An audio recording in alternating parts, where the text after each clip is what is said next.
You're probably wondering, what is this? This is an evening wrap, and it illustrates the ruched button. We have a button loop. This is the ruched button. Here we have the materials for the ruched button. From earlier, the half ball covered buttons, and we want a piece of fabric. Now what this is here, because I'm going to be using the larger button, there is a pattern on the back, and it shows, there are the whole directions here you can see, but this you cut out to use as your pattern for this particular button. So what I have done here is I've cut out the pattern, and next I'm going to show you how to mark your fabric so that you can include ruching on a covered button. When marking your piece of fabric for this button, you want to mark it, of course, on the back side. So here I have my pattern. What I will do here is mark a dot. This dot is midway between here and here, and you can just fold this in half to get that point there. So I'm also going to mark the perimeter. This is where we're going to be cutting this fabric. Now, to get the spacing, I'm going to flip this over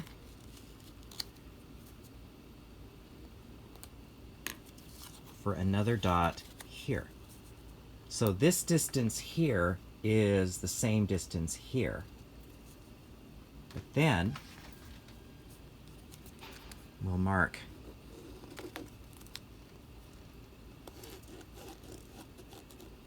like so, and then use the paper itself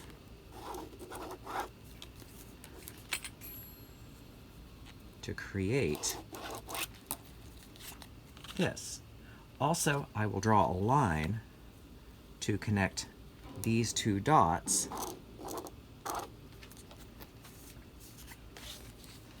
and there we have our fabric marked, ready to work.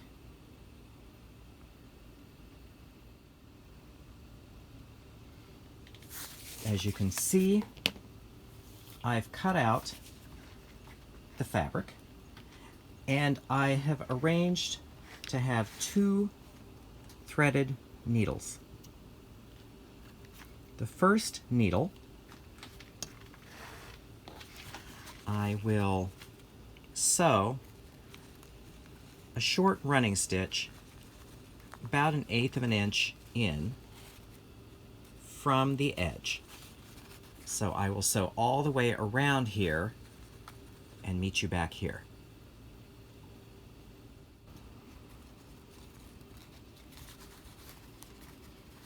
Okay, I'm coming up on the end here.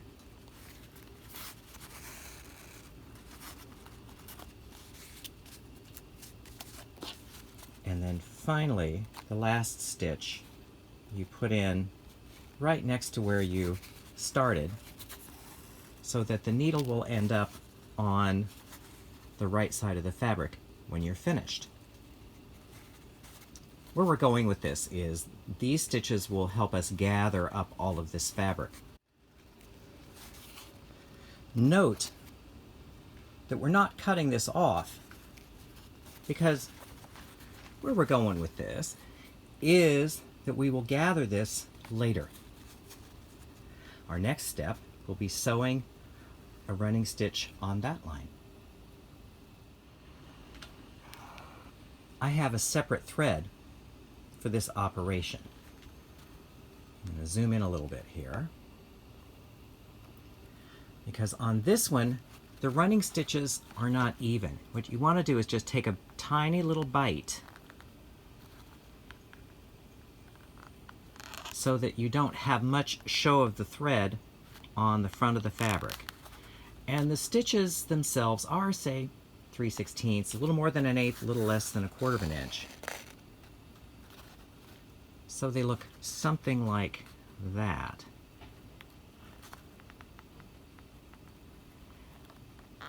So I'm going to continue off camera, and when I get to the end, I'll come right back.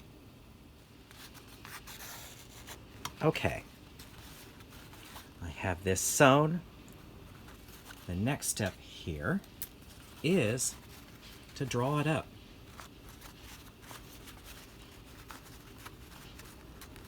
And once you've drawn it up, tie off your thread. That way it'll keep it drawn up. And once I tie off the thread, I'll turn it over and show you that you don't really see much of your gathering thread on the front of your fabric, which is, you don't want to see it. It's just not good. Okay, so turn it over here. See, you don't see the gathering thread. That's what you want. You want that to be invisible as much as possible. Now we're ready for the next step. This is where we use the first line of stitching to gather this particular piece of fabric up. So I'm just going to start working it. You don't have to give it a big yank. You can gather it in stages. Don't get too aggressive with this. You want the fullness to distribute nicely all the way around.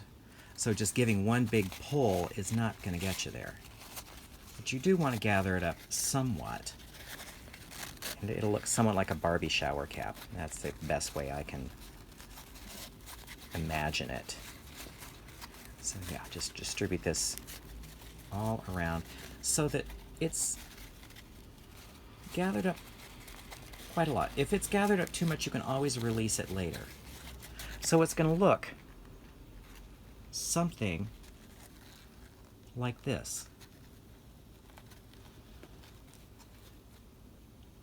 Once you have this, you'll be ready to apply it to the button. Here we take our button and we want to slip this little shower cap over. Now this is where the little teeth, you have to kind of navigate around the teeth on the edges, but the teeth will be your friend later on. Now you see here, it may be a little bit too small, so we can let out the gathers somewhat. See, that's the beauty of this. We don't have to worry too much. We can adjust it. And so the object here is to get this up and over. Then you can gather it back in to compress the fabric. And so here, before you hook everything over, see, it's inside, you want it relatively centered. The object here is to distribute these gathers evenly around the circumference of this button mold. That's the technical term, in case you're wondering. And you can keep drawing it up and massaging it around. And you can start tightening it up as you're getting everything distributed nicely.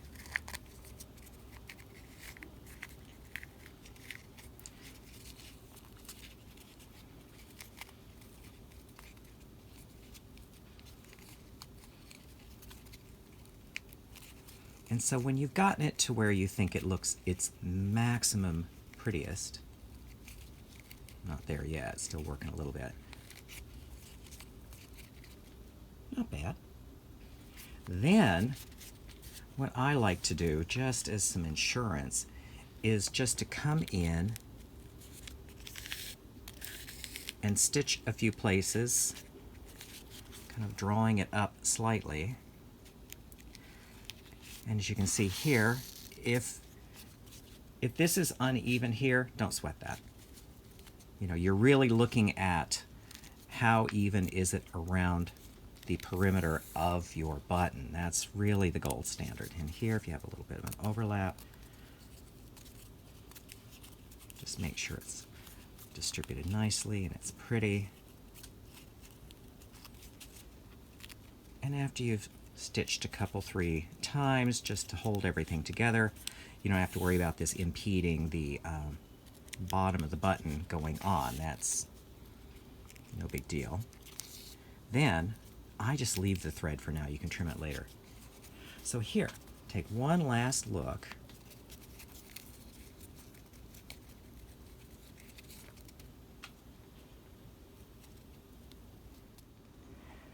Now we're ready to attach the back. But first, what I like to do is come in here, and this is where the teeth come in. This is where you want the teeth. You can kind of come in after you have gotten the fabric distributed the way you like it. And you can see here, the little teeth grip the edge of the fabric. This is the beauty of this. You come and you just press, pull a little bit to give it a little more tension, and press it up against these teeth. And you can barely see, but the teeth are holding your fabric in place. So that way, you can make sure your positioning is exactly where you want it before you put the back on. Once you put the back on, you're done. If you get the back on incorrectly or if it isn't distributed properly, you just have to start over.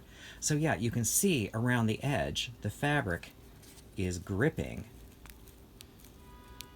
into the little teeth. So then again, check this, and now I can get rid of this thread here. It's just easier not to have that hanging around.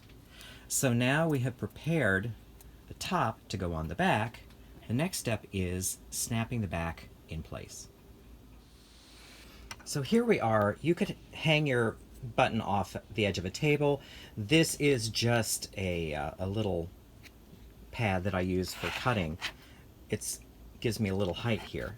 So as before, we have all of the fabric anchored to the little teeth on the inside of the button. So the top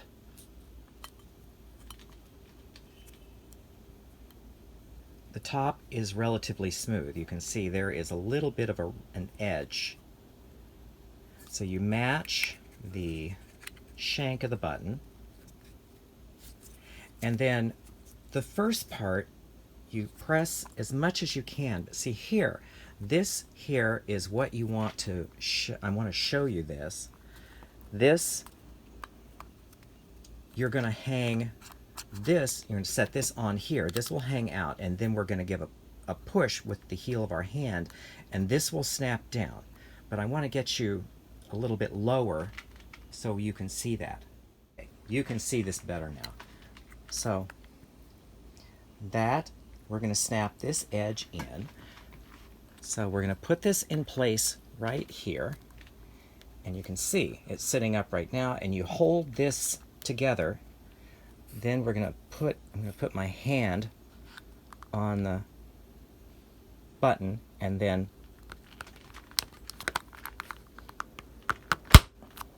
there you go. It has snapped closed. And here you have it, the ruched button.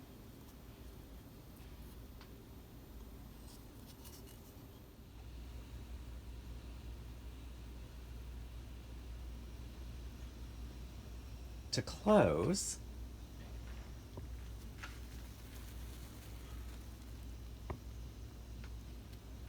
another ruched button.